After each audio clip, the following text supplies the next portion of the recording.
ए square plus 2ab plus b square. ये फार्मूले कैसे बने, क्यों बने और इसे कैसे हल किया जाता है, आज हम सारा कॉन्सेप्ट इसी वीडियो में समझेंगे। सबसे पहले मैं आपको बताता चलूँ कि मेरी कोशिश होती है कि आपके सारे सवालों के जवाब दूं, लेकिन जो है वो टाइम की किल्लत की वजह से मैं वो आहिस्ता आहिस्ता आपको जवाब देने की कोशिश कर रहा हूँ। तो मोहम्मद अशफाक का ये सवाल था कि आज फैक्टराइजेशन को सोल्व करें, तो आज हम फैक्टराइजेशन ही को पढ़ेंगे। तो सबसे पहले आज क्लास 8 का यूनिट नंबर 6 जो हम पढ़ रहे हैं, जिसका नाम है फैक्टराइजेशन। तो फैक्टराइजेशन में बेसिक अलजेब्रिक फार्मूलाज, सबसे पहले हम बेसिक अलजेब्रिक फार्मूलाज पढ़ेंगे। अगर हमने ये तीनों फार्मूलाज समझ लिए तो बिल्कुल ही फैक्टराइजेशन को समझना हमारे लिए आसान हो जाएगा। सबसे पहले फार्मूलाज को समझना इंतहाई ज़रूरी है। तो पहला हमारे पास फार्मूला होगा a plus b whole square is equal to a square plus 2ab plus b square. Number 2 है a minus b whole square is equal to a square minus 2ab plus b square. और number तीसरा formula है हमारे पास a square minus b square is equal to a minus b bracket a plus b. ये तीनों formulas की मदद से हम आज फैक्टराइजेशन को समझेंगे। एक्सरसाइज नंबर 1 में आपको एक पहला क्वेश्चन दिया गया है ब्रैकेट में 105 होल स्क्वायर।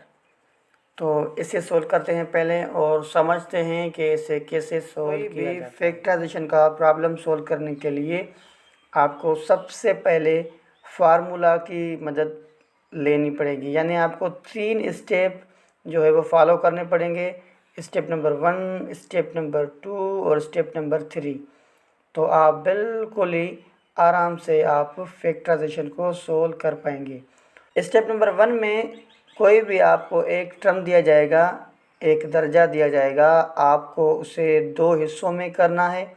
लेकिन याद रहे, जब भी आप उसे 2 हिस्सों में करेंगे उसको, तो वो दर्जा जो है वो इस प्रॉब्लम के बराबर हो। समझ नहीं आया? देखिए 105 जो है वो एक टर्म है यहाँ पे, यानी इसे 2 टर्म करने पड़ेंगे जो इसकी इक्वल हो। जैसे कि आप लिखेंगे ब्रैकेट में 100 प्लस 5। अब देखिए होल स्क्वायर, ये 100 में प्लस 5 करेंगे तो कितने हो जाएंगे 105, और ये कितने हैं 105। तो यहाँ पे जो टर्म है वो एक है, यहाँ पे हमने 2 टर्म कर लिए। तो पहले आपको टर्म्स जो है वो सेपरेट करने पड़ेंगे, यानी 2 करने पड़ेंगे। ठीक है, पहले स्टेप में। समझ आ गई बात? अब बारी आती है कि फार्मूला कौन सा इस्तेमाल करें, पहला, दूसरा या तीसरा। अगर आप यहाँ पे प्लस का साइन लिख रहे हैं, यानी 100 में से 5 को प्लस कर रहे हैं, तो आप फार्मूला इस्तेमाल करेंगे प्लस वाला, यानी a plus b whole square. अगर आप ऐसे लिखना चाहते थे कि 105 मिसाल के तौर पे होल स्क्वायर होता, तो आप इसे लिखते 110 माइनस 5, तो ये भी जो है वो इसके बराबर होता। लेकिन यहाँ जो था फार्मूला वो आप माइनस वाला फार्मूला इस्तेमाल करते। तो यहाँ पे प्लस का साइन है, प्लस हमने किया है 5, तो हम प्लस वाला फार्मूला इस्तेमाल करेंगे। सबसे पहले फार्मूला लिख लेते हैं। फार्मूला क्या है, a plus b whole square, यानी हमारे पास जो है वो 2 टर्म दिए गए हैं, एक a और दूसरा b। तो बिल्कुल ही यहाँ पे ईजी है, ये यहाँ पे जो है 100 a है और ये 5 जो है वो b है और ये जो है वो होल स्क्वायर है। ठीक है, तो ये फार्मूला जो है वो बराबर है ए स्क्वायर, यानी जो ये स्क्वायर होल स्क्वायर होता है वो जो ब्रैकेट में दोनों टर्म है वो दोनों के ऊपर है, यानी ए के ऊपर भी है स्क्वायर प्लस यहाँ पे आप लिखेंगे 2ab प्लस बी स्क्वायर। तो अब आपको ये फार्मूलाज की मदद से ये जो प्रॉब्लम सोल्व करना पड़ेगा। तो यहाँ पे a जो है ए स्क्वायर, यानी a हमारे पास क्या है 100, तो आप यहाँ लिखेंगे 100। ठीक है, और a स्क्वायर है तो आप यहाँ पे स्क्वायर भी लिखेंगे। ब्रैकेट में, उसके बाद प्लस 2ab यानी +2 आप वैसे का वैसे लिखेंगे। a फिर से हमारे पास a है यानी a हमारे पास क्या है 100, तो ब्रैकेट में आप 100 लिखेंगे। और b यानी b हमारे पास क्या है 5 है, तो यहाँ पे आप 5 लिखेंगे। और उसके बाद 2ab के बाद +b² यानी प्लस यहाँ पे b² है, तो b हमारे पास क्या है 5 है, तो b², ये b² हो गया। बस इतना सही काम करना है आपको।